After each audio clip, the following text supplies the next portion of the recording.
Second part में हमारे पास एरिथ्रोपाइटन एक ग्लाइकोप्रोटीन साइटोकाइंस है जिसका काम होता है आरबीसीज की प्रोडक्शन करना लिवर और किडनी से। मेनली किडनी से करता होता है 90% और लिवर से 10% होता है, ठीक है। लेकिन ये कब एक्टिव होता है, ठीक है, जब कोई अनीमिक स्टेज आ जाती है, आरबीसीज बहुत कम हो जाते हैं, हीमोग्लोबिन वगैरह डिक्लाइन हो जाता है, एक्स रेज की वजह से बोन मेरो जो होता है ना वो डिस्ट्रॉय हो जाता है और उसकी वजह से आरबीसीज कम हो जाते हैं। इस वजह से ये एक्टिव होता है। हाई एटीट्यूड पे ऑक्सीजन वैसे ही कम होती है, आरबीसीज कम हो जाता है, तभी एक्टिवेट हो सकता है। या फिर कोई कार्डिक डिजीज़ है या फिर लंग डिजीज़ वगैरह है, और या फिर ब्लड फ्लो जो होता है ना वो डिक्रीज़ हो जाएगा, फिर ये एरिथ्रोपाइटन वगैरह जो होता है ना एक्टिवेट होता है, ठीक है। इसके अलावा ये सिर्फ मतलब ऐसे ही जनरल नॉलेज के लिए, आगे इसका मेन क्वेश्चन आएगा।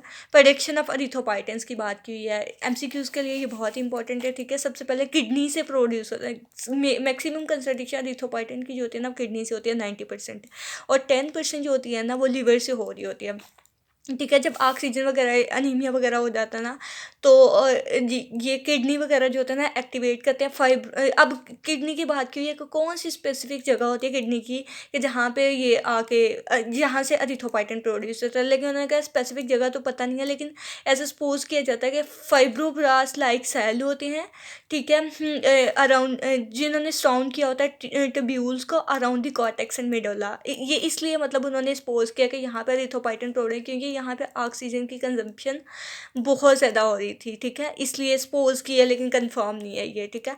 इसके अलावा जब रीनल टिश्यू हाइपोक्सिया होता है ना, मतलब किडनीज वगैरह में हाइपोक्सिया हो जाता है, तो एक फैक्टर होता है हम एक फैक्ट किडनी वगैरह में आरबीसीज की हाइपोक्सिया हो जाता है ना, तो हमारे पास एक फैक्टर इंड्यूस होता है, हाइपोक्सिया इंड्यूसेबल फैक्टर 1 होता है, ठीक है।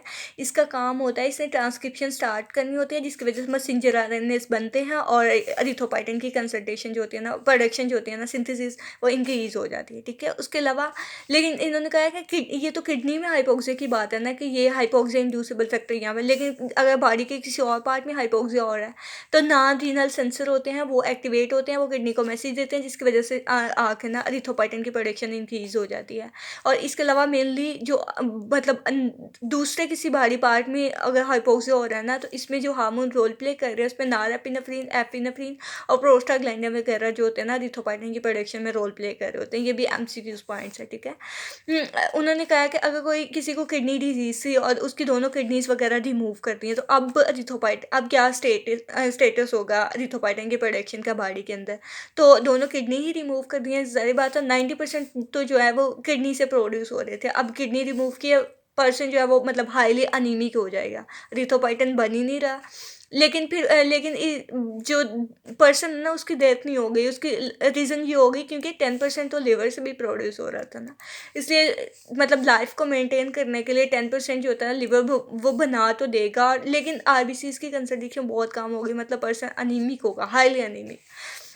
अब ये यूक्यू है, ठीक है, बहुत इंपॉर्टेंट। एरिथ्रोपाइटन को ये 3 तरह से आ सकता है। एरिथ्रोपाइटन को कौन से फैक्टर स्टिमुलेट कर रहे होते हैं, ठीक है। और या फिर कोई ऐसे भी कह सकते हैं कि हाई एल्टीट्यूड पे कोई पर्सन रह रहा है तो उसमें आरबीसीज की मतलब डेफिशिएंसी होगी, ऑक्सीजन कम है, तो कैसे मतलब वो स्टिमुलेट करेगा, तो एरिथ्रोपाइटन बनाना शुरू कर देगा, ठीक है।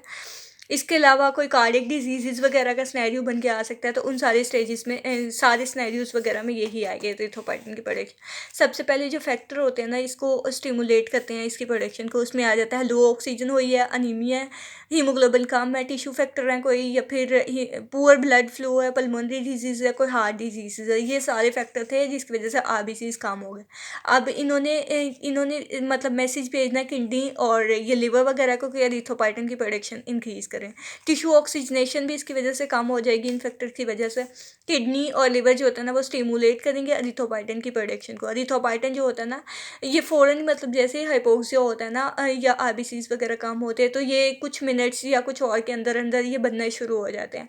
लेकिन हाँ, और इसकी मैक्सिमम कंसंट्रेशन जो ब्लड में बन जाती है हमारे पास बॉडी के अंदर, वो 24 आवर में मैक्सिमम कंसंट्रेशन बन जाती है। लेकिन फिर भी इसकी रीज़न ये मतलब 5 दिन तक फिर भी हमें ब्लड में कोई आरबीसीज वगैरह जो न्यू बन रहे होते हैं ना वो नहीं मिल रहे होते हैं। उसकी रीज़न ये होती है कि एरिथ्रोपाइटन से जो प्रो एरिथ्रोब्लास्ट सेल है ना वो बनने में बहुत ज़्यादा टाइम ले रहे होते हैं और बहुत ज़्यादा डिवीजन्स वगैरह होती हैं, फिर जाके प्रो एरिथ्रोब्लास्ट बनते हैं, ठीक है। तो 5 दिन के बाद 5 दिन तक तो कोई नहीं है, उसके बाद ये मतलब फास्टली मतलब भी आगे स्टेप चलते हैं। तो जैसे ही एरिथ्रोब्लास्ट बनता है ना हेमाटोपोएटिक स्टेम सेल से, तो प्रो एरिथ्रोब्लास्ट जो होता है ना उसमें रेड ब्लड सेल्स फिर जल्दी से बनना शुरू हो जाते हैं, फिर ऑक्सीजनेशन, ये फैक्टर थे। इन फैक्टर की वजह से एरिथ्रोपाइटन की प्रोडक्शन इंक्रीज हुई, उसने आगे प्रो एरिथ्रोब्लास्ट ने आगे रेड ब्लड सेल। बहुत ईजी है, ठीक है।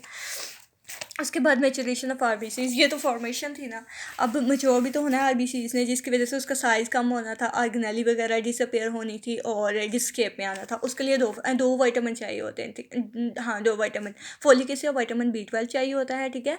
और ये इन दोनों का काम ये होता है कि इन्होंने सिंथेसिस ऑफ DNA करवानी होती है, और DNA की सिंथेसिस में एक इसका जो बेसिक कंपोनेंट होता है ना, बिल्डिंग ब्लॉक, उसमें थाइमाडीन ट्राईफॉस्फेट जो होता है ना, वो इन दोनों एंजाइम से हमें मिल रहा होता है, ठीक है।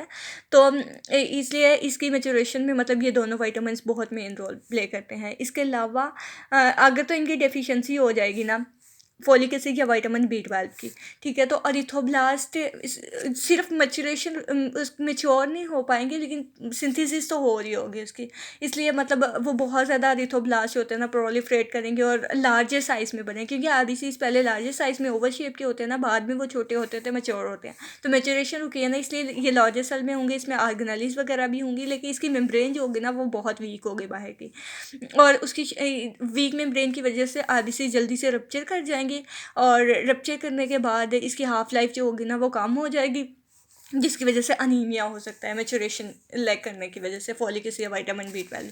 अब पर्नीशियस अनीमिया ये बहुत इंपॉर्टेंट है, ठीक है। इसमें उन्होंने कहा है कि या तो पर्नीशियस अनीमिया का सिनेरियो ऐसे आ सकता है, फोलिक एसिड की डेफिशिएंसी है, और विटामिन B12 की मेनली नहीं होती इसमें, लेकिन फोलिक एसिड की ज़्यादा होती है। और इसमें ये भी हो सकता है कि पर्नीशियस अनीमिया की वजह से अब्जॉर्प्शन रुकी है, क्योंकि जो ये फोलिक एसिड विटामिन B12 है ना, इसकी अब्जॉर्प्शन GIT से हो रही होती है। अगर मतलब फोलिक एसिड विटामिन B12 हम ले तो रहे हैं, लेकिन इसकी अब्जॉर्प्शन ही रुक गई है, तो फिर भी अनीमिया हो सकता है। कैसे? एट्रोफी ऑफ GIT की जो स्ट्रक्चर होती है ना, उसमें कोई एट्रोफी आ गया, ठीक है। और उसमें कोई डिजीज़ वगैरह या कोई उसकी स्ट्रक्चर वगैरह डिस्टर्ब हो गए, इस वजह से इसकी अब्जॉर्प्शन नहीं हो पाएगी, ठीक है। अगर अब्जॉर्प्शन नहीं हुई तो इसकी डेफिशिएंसी होएगी, जिसकी वजह से ये मैच्योर नहीं हो पाएंगे, ठीक है। और जो दूसरी बात उन्होंने कही है ना कि पैराइटल सेल होते हैं GIT के, पैराइटल सेल, वहाँ से हमारे पास ना इंट्रिंसिक फैक्टर रिलीज़ हो रहे होते हैं। इंट्रिंसिक फैक्टर का अब क्या काम होता है? इंट्रिंसिक फैक्टर जो होते हैं ना विटामिन B12 के साथ कंबाइन करते हैं, फिर उसको ऑब्ज़र्व करवाते हैं। उसकी मतलब उसके बेनिफिट क्या है कि मतलब उसके लिए अच्छी बात ये है कि जब जो हमारे पास गैस्ट्रिक सिक्रीशन होती है ना, उसकी pH एसिडिक होती है, वो कोई भी चीज़ जो अंदर आ रही हो ना उसे डिस्ट्रॉय करने की कोशिश करता है, ठीक है। तो अगर ये विटामिन B12 और इंट्रिंसिक फैक्टर आपस में मतलब ज्वाइन करके फिर यहाँ से अब्जॉर्ब होंगे ना, तो ये इसकी प्रोटेक्शन हो जाएगी गैस्ट्रिक सिक्रीशन से, ठीक है। गैस्ट्रिक सिक्रीशन से ये प्रोटेक्ट हो गया और इजीली मतलब और आसानी से मतलब चला गया, ये इसकी अब्जॉर्प्शन हो गई है। इसके अलावा दूसरी बात उन्होंने दूसरा पॉइंट ये बताया हुआ है कि इंट्रिंसिक फैक्टर जो होते हैं ना वो उसके एक स्पेसिफिक रिसेप्टर होते हैं जो कि आइलियम के अंदर होते हैं, ठीक है। और इन्होंने कहा कि ये बाउंड भी बना रहा होता है इसके साथ विटामिन B12 के साथ, लेकिन ये अपने स्पेसिफिक रिसेप्टर के साथ भी आइलियम के साथ बाइंड रहता है। और जैसे मतलब ये दोनों बाउंड करके ना इसकी अब्जॉर्प्शन जो होती है पिनोसाइटोसिस से होती है, गैस्ट्रिक म्यूकस के थ्रू से, ठीक है। और इसके अलावा उन्होंने कहा अगर तो इंट्रिंसिक फैक्टर लैक कर रहे हैं ना, फिर भी पर्नीशियस अनीमिया हो सकता है। उसकी लॉजिक क्या है?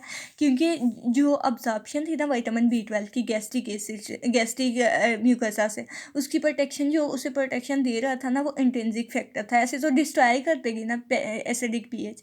तो अगर इंट्रिंसिक फैक्टर कम है तो विटामिन B12 की अब्जॉर्प्शन जो होती है वो कम हो जाएगी, तो उसकी वजह से भी पर्नीशियस अनीमिया हो सकता है।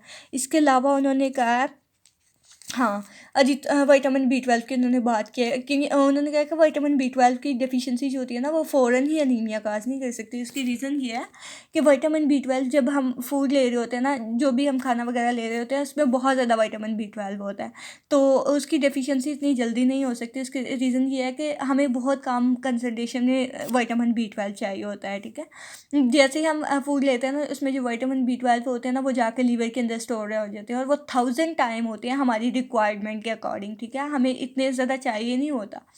हमें सिर्फ 1 to 3 माइक्रोग्राम विटामिन B12 जो होता है ना हर एवरी डेज इतना चाहिए होता है, 1 to 3 डेज, लेकिन हमारे पास बहुत ज़्यादा स्टोर होता है।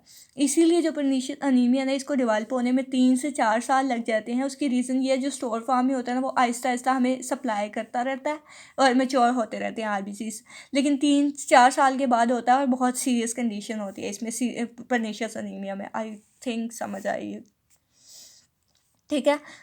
और इसके अलावा फॉलिक एसिड की बात की हुई है कि वो ग्रीन वेजिटेबल मीट्स वगैरह में होता है। फॉलिक एसिड की डेफिशिएंसी तब हो जाती है जब मतलब इसको ओवर कुक किया जाए फूड वगैरह को, तो डिस्ट्रॉय हो जाती है, जिसकी वजह से फॉलिक एसिड कम हो जाती है और फिर भी पर्नीशियस अनीमिया। अब पर्नीशियस अनीमिया का सिनेरियो कैसे आएगा, वो कहेंगे कि एक पर्सन है जिसको विटामिन B12 की डेफिशिएंसी की और 3 4 साल मतलब उसे लगे अनीमिया डेवलप होने में, तो वो कौन सा अनीमिया होगा, तो वो पर्नीशियस अनीमिया होगा। या फिर वो कह सकते हैं कोई गैस्ट्रिक न्यूरोसा की एट्रोफी हो गया, कोई इसमें प्रॉब्लम वगैरह और अब्जॉर्प्शन नहीं हो रही, वो विटामिन B12 की कौन सा होगा, वो पर्नीशियस अनीमिया होगा, ठीक है।